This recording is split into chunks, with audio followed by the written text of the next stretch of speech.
REBA's annual Employee Wellbeing Research, which is now in its 5th year, consistently shows that employers struggle with data when it comes to employee wellbeing. Yet at the same time, they are constantly being told that they need data to put together an effective employee wellbeing strategy. So today we have gathered together 3 practitioners to share their insights of how they handle data, each from a different perspective, each at a different stage of the journey. So I'd like to welcome with us today Laura Jackson, who is former Global Head of Wellbeing and Benefits at Credit Suisse, Alison Dodd, who is Employee Benefits Manager at AWE, and Dr Richard Caddis, who is Director of Health, Wellbeing and Safety and Chief Medical Officer at BT. And what we are going to do is look at 3 key areas. Firstly, we're going to look at the type of data that are useful. Secondly, we're going to look at how you join the dots between that data. And then thirdly, we're going to look at why having a wellbeing task force or board is so incredibly useful when it comes to data. So my first question is, most employers have a lot of data. So how do you balance the data you have with the data you actually need to inform your wellbeing decision-making?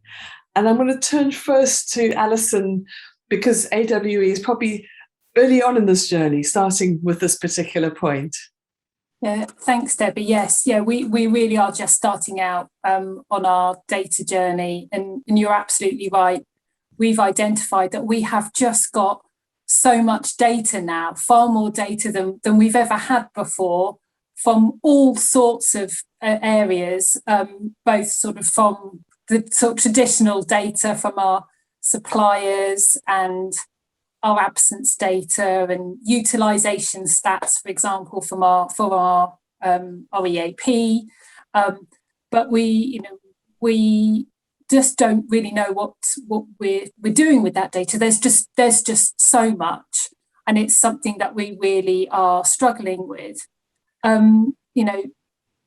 The thing that we are finding the most is around well-being as a whole is not objective.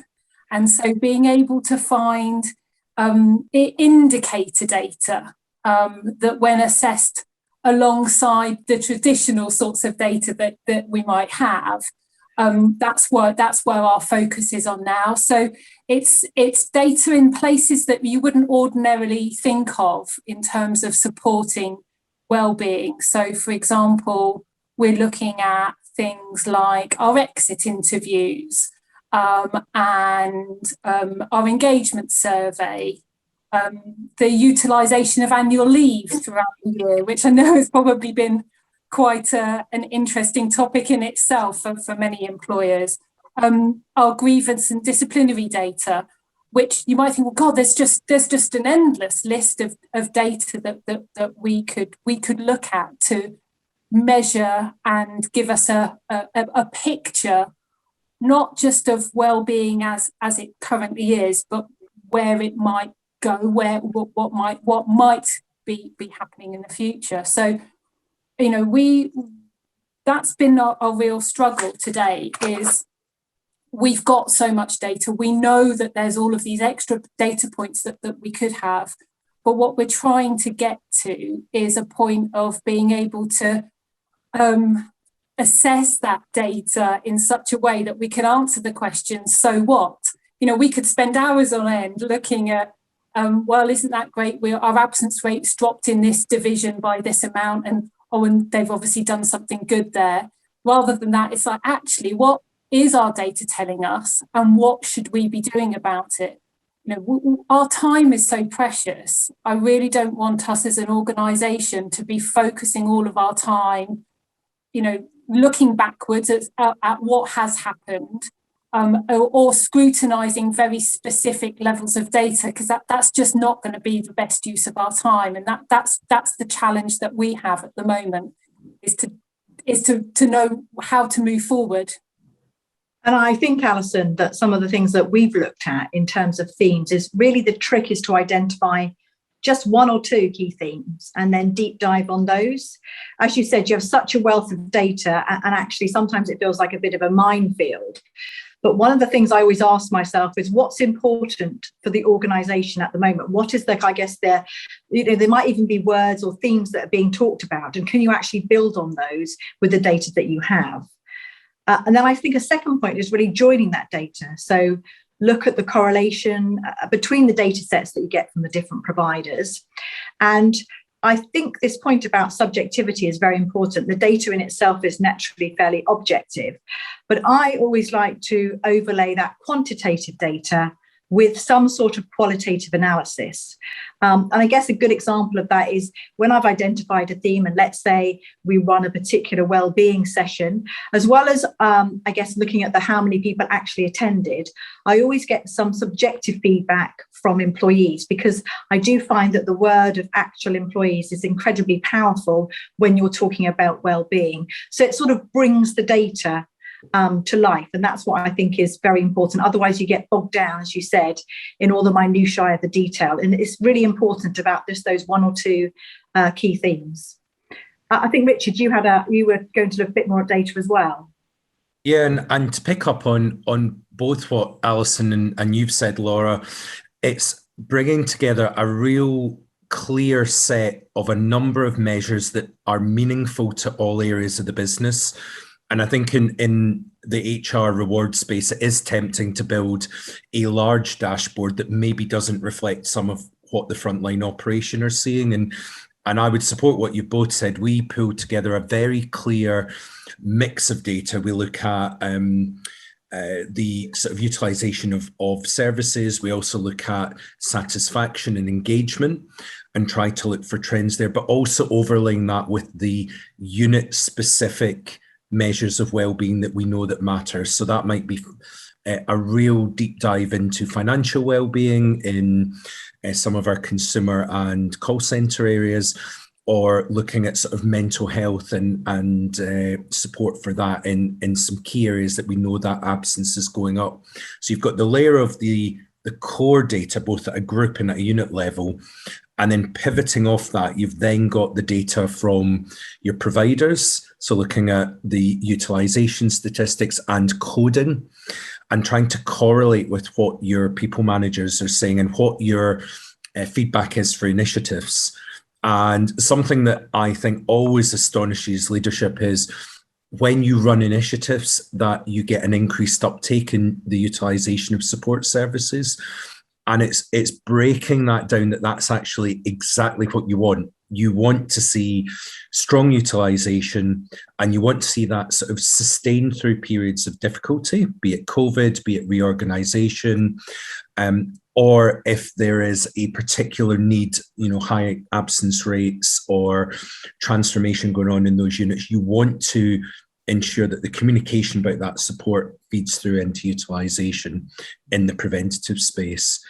And I think finally what we also see is the sort of the sort of feedback we get from speaking to our colleagues and overlaying that against some of the measures within the providers. So when there's physically demanding work or mentally demanding work, are you seeing the percentage utilization reflect where you see some of those heat spots?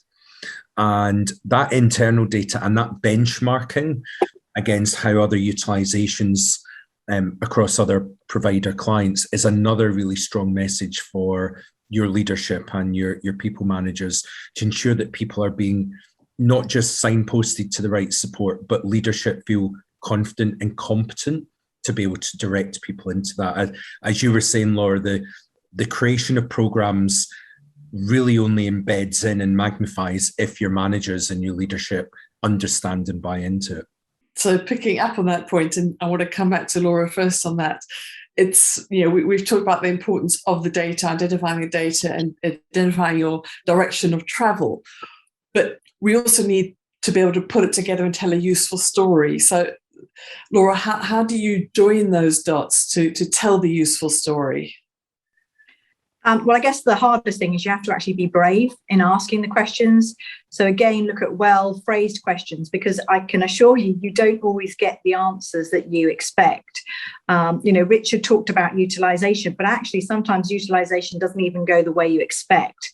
I remember during COVID, I was expecting, EAP to go up, not down. But interestingly, it went down, and I sort of scratched my head. And then I realised that for the first time, managers were very actively, regularly asking individuals about their well-being, which they perhaps, some very good managers doing it as a matter of course, but often it was basically being done. So rather than them needing to call on professionals, they actually had the proper line manager support, as well as the support of our mental health first aiders. So that was actually very interesting. And I think the key thing is also, it is this accumulation of data over years, and asking that also the same question again and again, because you will then see these trends that I've talked about and how it changes. It was also key for me to get the providers to give some input. It's never, I don't think it's good for you to try and analyse their data in isolation. I have a provider board, which I'll talk about a little later, but bringing those individuals together and helping them interpret and analyse the data that you're seeing means that you don't put your own natural, take on it, which might actually not be correct. And then the other thing I would say, which is, critical, is that also I've tried to be smart about it and reverse engineer and try to avoid some potential health costs by getting companies to focus on the reactive, not the reactive, but being proactive. So what I've done is I've analysed sort of from a return on investment perspective. I've looked at, for example, the long-term mental health costs through things like our group life. And by identifying, at the end, because sadly these individuals are offered often an extended period of time, if we actually invested at the beginning, we could potentially avoid some of these long-term costs. And as you can imagine, from a business perspective, and certainly talking to senior management, those kind of elements of data are very important and really help to frame the story that you're trying to tell. I think, Alison, you had something you wanted to build on that. Thank you, because that's one of the things for us just starting out on how we best use our data. The challenge that I'm sure that a lot of others face is demonstrating the impact of well-being and health initiatives across the organisation, particularly where there has been a financial investment, where the measures of success aren't necessarily immediately financial. So that's a really good way and also the long-term nature of some of the initiatives and how long they take to evolve and be successful. Where particularly companies might look at, certainly finance can sometimes be looked at over a very short time frame. So being able to sort of look at, well, if we don't do something down the line, this is where it might end up, and that's how much it's going to cost you down the line. That's an easier way. So for us to look at, I think for us, what we're hoping to do is to set a data strategy that itself captures what data we want, why we want that data, how we're going to use that data, and who we will report to. And that will involve our suppliers, and it will involve sort of challenging our suppliers and not taking on at face value everything that they provide for us as being, well, here's the data pack that we provide all our clients, so here you are. We want to be in a position where we work collaboratively with them to identify the data that we actually need based on that wider focus, to demonstrate the positive impact that our well-being benefits, well-being and health initiatives are taking. Yeah, and I'd like to pick up on that point, Alison, and something again, Laura, you said that was really strong: the importance of management and having these conversations. And Alison, to your point on rewards, it's actually about highlighting and promoting these benefits. And this concept of managers and organizational led wellbeing is there's a really strong movement coming through called total worker safety, and COVID has really meant that any business that wants to do this well they're having conversations both with how your well-being is in work, but also out of work, while respecting that there's a boundary there between what the employer should do and what the individual should do. And I think what we're starting to see when we look at data is understanding more holistically what is making people tick and what is making them feel good well-being or bad well-being, and having those genuine conversations. And something that I think's a really great output from that is it's often about policies or work practices or support and benefits that are available. It's not just about throwing campaigns and initiatives. So we're starting to talk in a much more rich and layered language around well-being. And it isn't, as we've said, 2 or 3 measures pulled out of the wellbeing packs from our providers, maybe with an engagement score underneath that. We're actually starting to look at annual leave utilisation, reasons for sickness absence. It's becoming a more deeper and wider ranging set of data. And that's where I pull a lot on my expertise in my health and safety team. I'm very lucky to have wellbeing, health and safety together, and they are trained to identify, prevent and engineer in the controls. And I think what we're learning now is wellbeing, you can put really strong support services in and treatment services, but it's around the preventative services. And how do we start to use some of those safety principles in pulling together and analysing data? And they can bring a lot of really innovative answers and ways to display data or analyse trends. And it is asking safety professionals to look at people data or HR data, but the fundamentals are there. And I think that's, for anyone that's looking to just try something a little innovative, a little bit different, reflect on some of those points that we've said, but also have a conversation with your safety provider, your safety team, because they will know what's going on, because they will be seeing near misses, they will be seeing stress cases being reported. They will understand the way that the job is designed. And many, many organizations are going through that organizational design and transformation pre, during and post-COVID. And again, the safety team have those structures, but also there's the impending introduction of the ISO 45003 standard on occupational stress and safety. So again, your team will understand the model of how to assess that, and you'll be able to bring what those measures, controls and mitigations look like. And working in partnership with that very diverse group of people really does bring a different lens, but I think a richer pool of data and a richer way to sort of identify and prevent.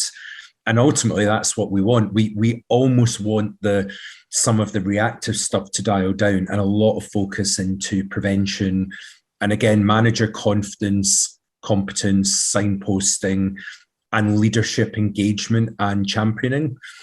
And you can do that through a variety of different sort of mediums. And Debbie, I think we're going to touch on to that now. Yes, because I like the phrase you use there, a richer pool of people. And I want to dive into that a bit more, because we've all made reference to using task forces or wellbeing boards, and it'd be good to hear what each of you have to say about that. But given that you're already talking about these, Richard, and that richer pool of people, who are the kind of people that an average maybe benefit or reward professional might not think of, but actually you are finding are very useful to have on a board or a task force?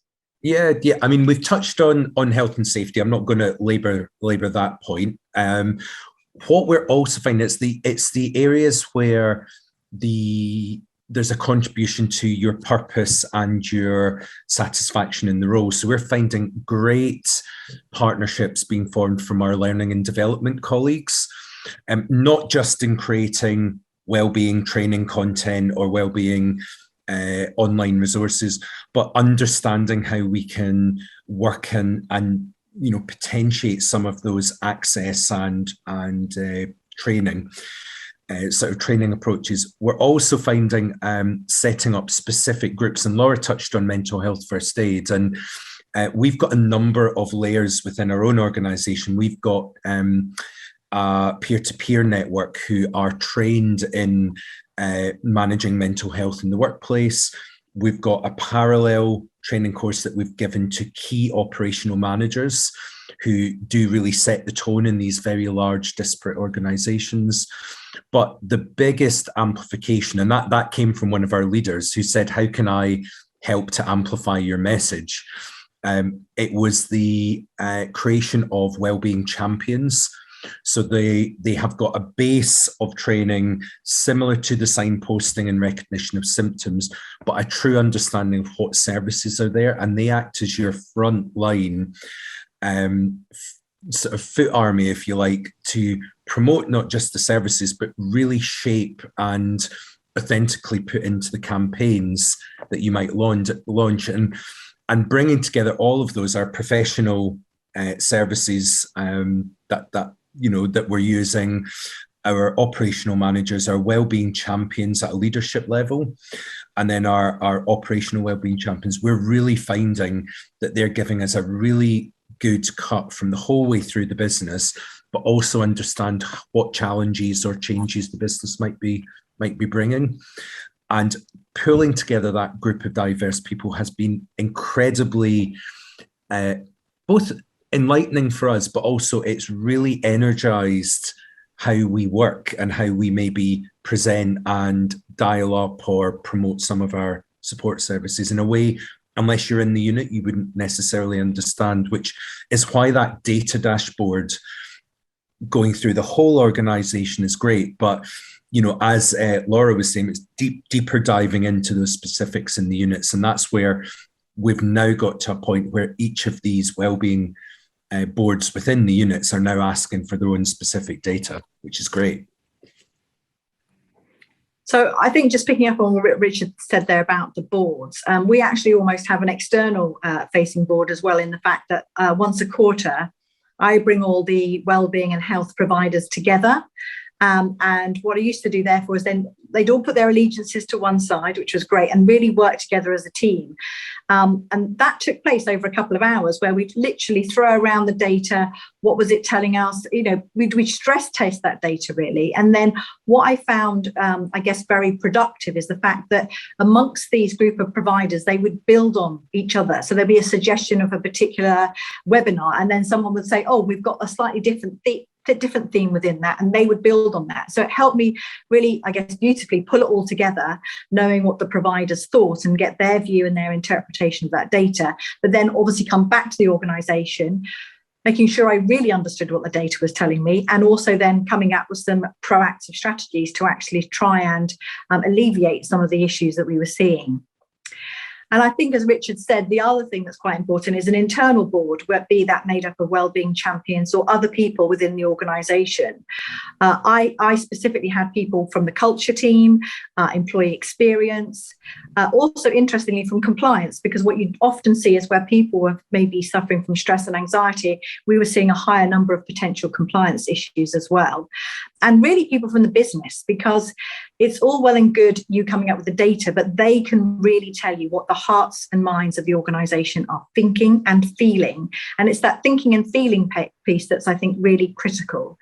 Sometimes you'd see that you thought the theme was, I don't know, let me just say there was a sense of burnout possibly. And then what you'd actually find is that there was something particular going on with one division, maybe that's a transformation or a particular program that's been running that actually would explain that. So it's not actually a common theme, it's a theme that's maybe related to one particular division. And it's really important to understand that. And that's why I found these boards incredibly useful. So that external viewpoint from the providers and that internal almost stress testing of what I was seeing and hearing. And that hearts and minds thing, again, very powerful to take back to then the senior management board right at the top to explain the data, but also with that powerful voice from the organisation itself. Now, Alison, I think you're not probably quite as far along on that journey around boards and task force, but maybe you'd like to share where you are. Yeah, no, that's really good. It's so good listening to you, Laura, because we're such at that early stage, that whole point of the the hearts and minds piece is something that we haven't thought through yet. So, but fortunately, we are at that early stage that we have the opportunity to incorporate that principle.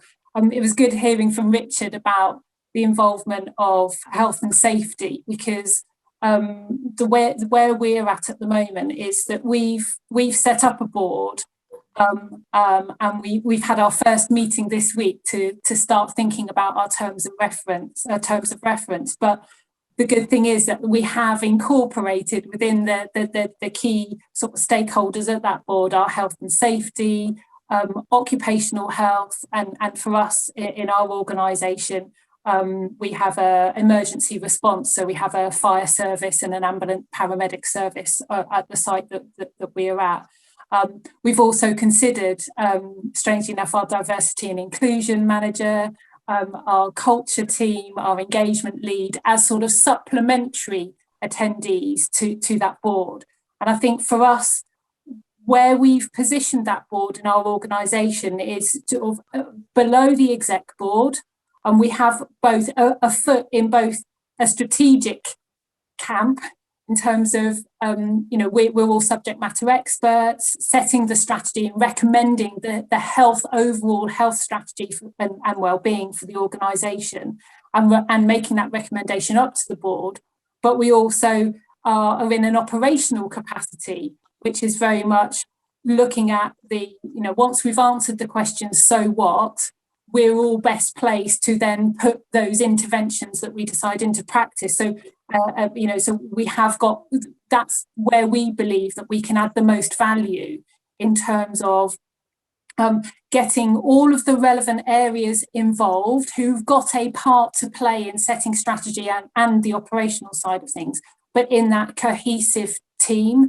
And what I'm really excited for, certainly after listening to yourself, Laura, is around that, the word on the street, so to speak, how we can utilise our network of wellbeing champions to not just be the point of delivering and be there, to support our individuals on the ground, but by virtue of doing that, they have such valuable intel that they can feed back into us around the sorts of things that we're seeing. And I don't think we've even started to capture that yet. So that's definitely going on my to-do list when we have our next meeting. So thank you for that. So it fits in perfectly with how we want our board to work. And I think that could really enrich the output from what we're doing. That's brilliant to hear. I love watching this all in motion as we're chatting today. So we're getting right to the very end of our recording now, and I want to do a really quick fire round quickly to each of you in one sentence, ideally. What would you say good looks like in practice, starting with you, Richard? I think considering well-being in and out of work and having the right guided signposting for people to self-serve and self-discover in those areas. That, for me, from an operational and then from a data point of view, something that is meaningful across the whole organisation but relevant to each operational unit. Great, thank you. I come to you next, Alison. What does good look like in practice to you? So I think for me, what good looks like certainly at our stage is to have an engaged leadership who really understand the value of well-being in the organisation, and then as a result will actively support but also challenge any well-being initiatives or anything that we're doing in that broader health and well-being space, but they're doing so from a position of knowledge and understanding rather than a position of ignorance, which may well be the case we might have experienced, certainly pre-COVID. So that for me would be good to get that leadership, true leadership buy-in. And coming to you, Laura, what would you say good looks like in practice? Well, I would probably say the key thing for me is well-being is always work in progress. So the data is incredibly powerful, but only with the overlay of this qualitative, subjective piece that we've talked about today.